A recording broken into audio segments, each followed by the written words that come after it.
Kalau sambil main begini, rasa lelah dan bosan jadi hilang seketika. Betul gak? Dan yang pasti, panen jadi cepat selesai. Cara bermainnya mudah kok. Masing-masing tim hanya diperbolehkan memetik satu batang jagung sekali putaran. Sedangkan tim yang di belakang belum boleh berlari kalau timnya belum kembali. Tanaman jagung sangat penting di desaku, selain padi dan singkong. Zaman dahulu, jagung yang ditanam berjenis jagung putih. Tapi lama-kelamaan banyak warga yang juga menanam jagung hibrida atau yang berwarna kuning. Kebun yang kami panen lumayan luas, berukuran sekitar 4 hektar. Nah, akhirnya panennya selesai juga. Yuk, kita olah jagungnya jadi panganan.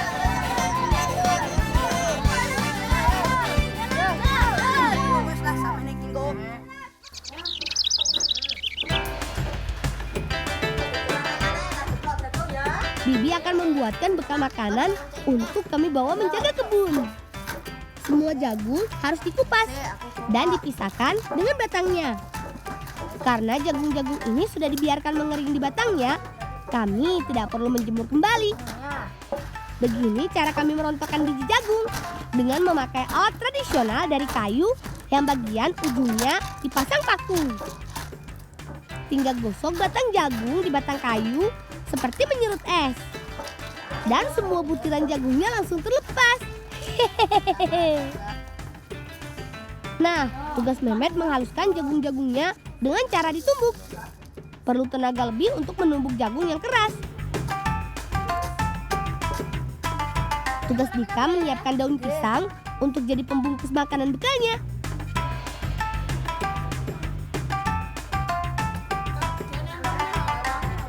Pisahkan jagung yang sudah halus, tambahkan air, lalu aduk-aduk dengan tangan sambil sesekali goyang-goyang penampinya sampai menjadi butiran-butiran kecil. Nanti kukus kana ya? Iya, Mbak. Nah, hati-hati loh. Ya. Kukus tumbukan jagung sekitar 20 menit memakai api sedang. Oh ya, menuangkan tepung jagung ke kukusan tidak boleh dipadatkan ya, agar dapat matang merata. Tidak hanya di bagian pinggirnya saja.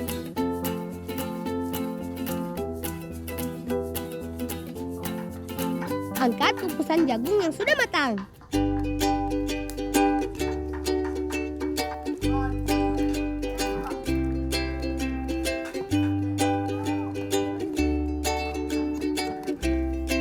Ratakan di daun. Jangan sampai ada gumpalan besar. Lipat bagian pinggir daun, lalu gulung. Nah, makanan pokok ini bernama nasi jagung gulung. Sering dibawa untuk bekal berkebun karena jumlahnya banyak, mengenyangkan, mudah dibawa, dan karena digulung memakai daun, jadi tidak mudah basi. Ikat bagian luar pembungkusnya, dan makanan sudah siap. Udah lah, ya tunggu masak buang alas ya. Iya, Mbak. Masih hati-hati loh. Iya. Terima kasih Bibi, sudah dibuatkan makanan untuk bekal kami ngebolang.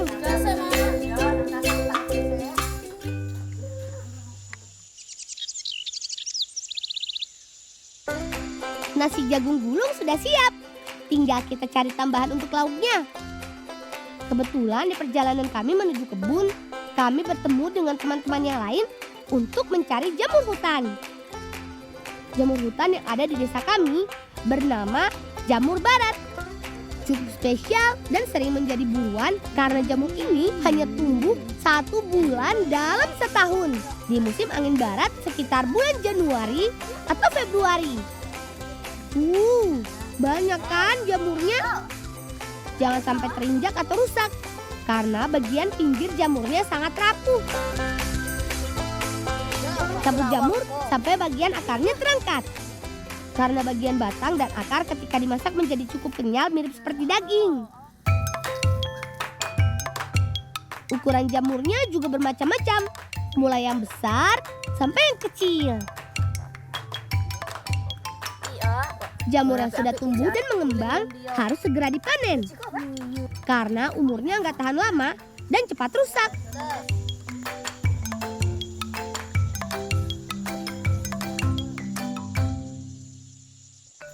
Semekang manis madu, dasar bagus paras mukang tanpa layu.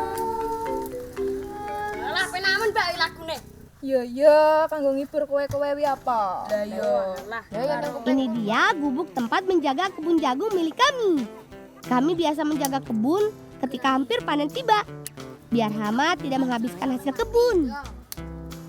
Nah, sambil menjaga kebun, kami akan membuat lauk jamur barat. Cara memasaknya gampang kok, cukup memakai alat dari sekitar. Untuk pegangan panggangannya, cukup pakai ranting yang sudah diruncingkan. Untuk lapisan atau pembungkus makanannya, kami biasa memakai daun jati. Sebelum dimasak, potong jamur jadi beberapa bagian. Cukup memakai tangan saja. Cukup taburkan garam ke jamur, lalu aduk sampai garam merata.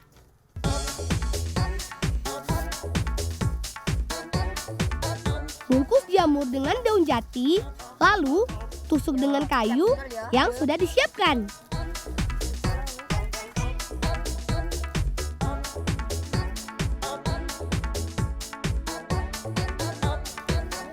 Nah, begini cara masaknya.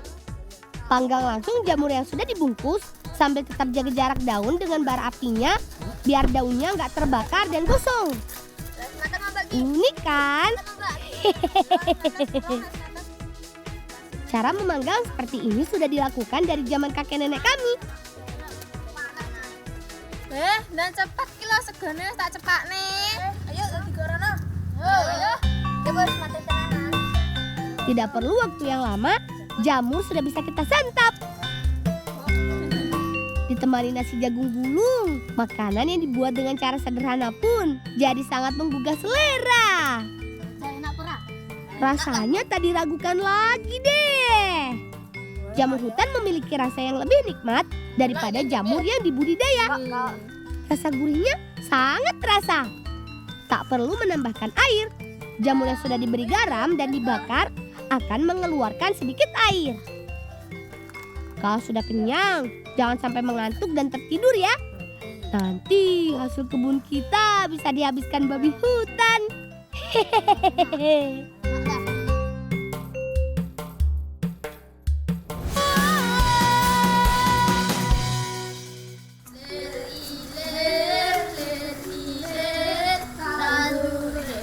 Nah, biar nggak terlalu capek, bekerja sambil bernyanyi membuat hati riang loh. Oh, ndi lang? Komek menyok ki lho. Nggo apa? Oke kerupuk. Alah iya ndak go mulai. Ya. Dan terusnya ya. Ya. Hati-hati.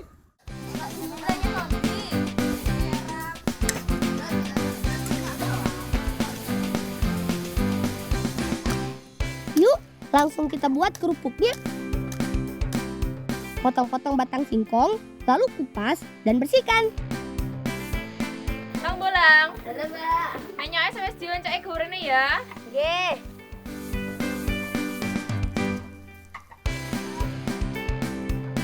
Setelah itu, haluskan dengan cara diparut. Kalau bagian ini biar kakak-kakak saja yang ahli. Hehehe.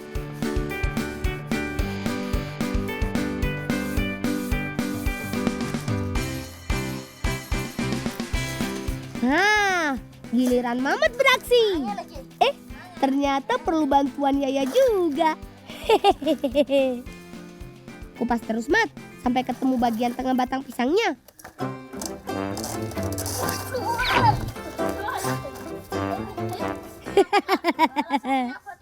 Hati-hati, Mat.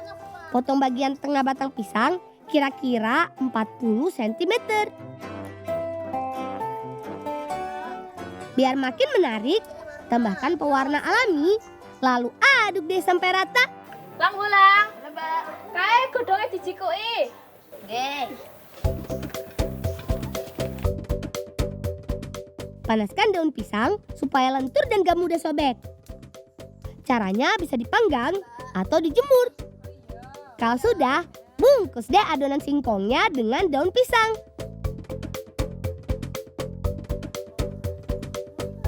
Kukus kurang lebih 30 menit sampai daun pisang berwarna coklat dan bagian isinya mengeras.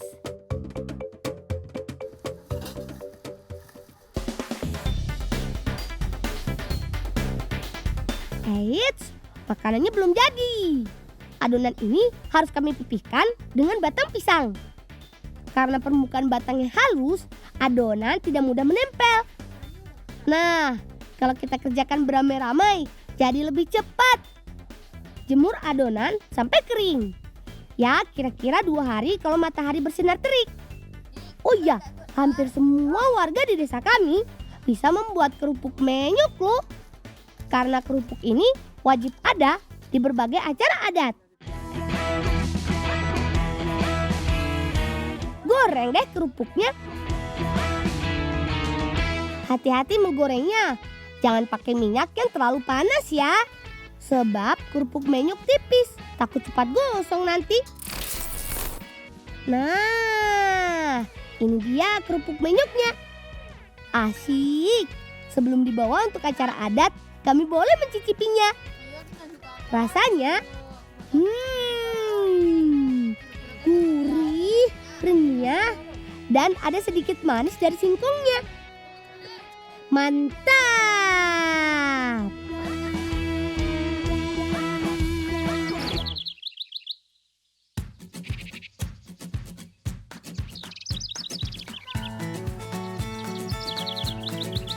Daun jati biasa dipakai untuk pembungkus dan alas makanan.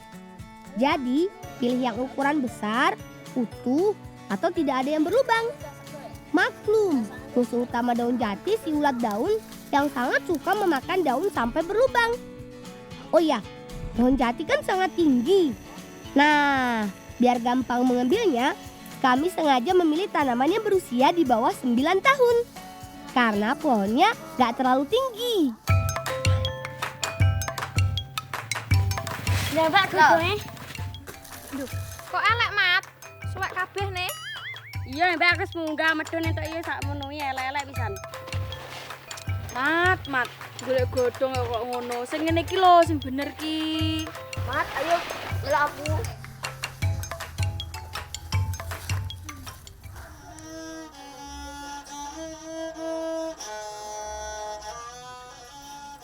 Hari ini kami akan ambil pesanan anyaman ke tempat bibiku. Mbak Deh, jipuk pesenan kukusane Mbok Endik, Mang. Oh iya lek kan, nek ana dadi kok kae. Ya. Sik Lang, aku pengen belajar sik piye carane gawe. Sekalian saja belajar cara membuat kukusannya yuk. Bibi Mini belajar menganyam sendiri loh. Gak ada yang mengajari, tapi hasilnya sudah tidak diragukan lagi. Hehehe. Biasanya Bibi menjual kukusan seharga Rp15.000. Tergantung ukuran. Walaupun cuaca sedang tidak bersahabat, alunan musik rebah paman menambah semangat kami belajar menganyam kukusannya. Hehehe. Nah, kowe dikongkon mae jere kon njuk kukusane ndang balekno sing. Dik, Mat ya, ayo ngeterno kukusan ke Mboke. Yuk. Yuk, bawa kukusannya.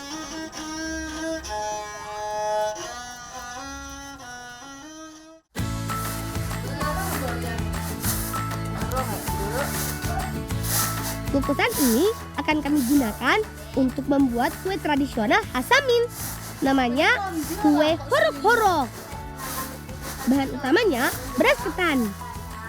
Sebelum dihaluskan, kakak Titis menampi berasnya agar bersih dari kotoran. Kelapa yang dipakai hanya yang sudah tua saja. Belah dan cungkil kelapa.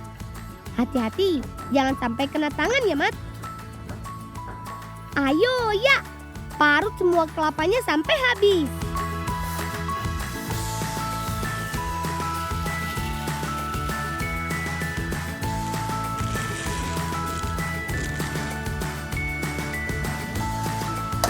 Sebelum dihaluskan, beras harus direndam dengan air supaya lebih lunak saat ditumbuk. Isian kue horok-horok biasanya memakai gula merah. Serut gula sampai halus agar lebih cepat lumer saat dikukus.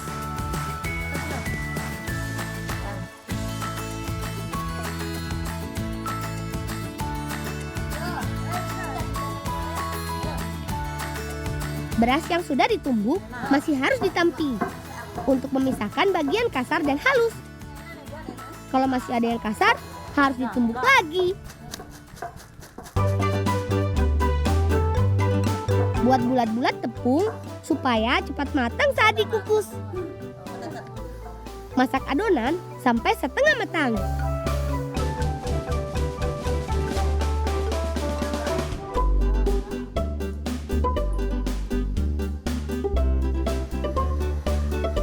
Lalu angkat dan ratakan sampai halus. Campur dengan parutan kelapa, tambahkan pewarna alami, aduk deh sampai rata. Masukkan adonan ke kukusan. Agar warnanya menarik, taburkan jadi beberapa lapisan. Masukkan gula serut di bagian tengahnya. Kukus kurang lebih 30 menit sampai semua adonan matang. Setelah matang, angkat dan sajikan. Gimana? Cantik kan kue khas kampungku ini? Kue ini akan kami jadikan sajian untuk acara adat pindah rumah. Yuk, langsung saja kita bawa.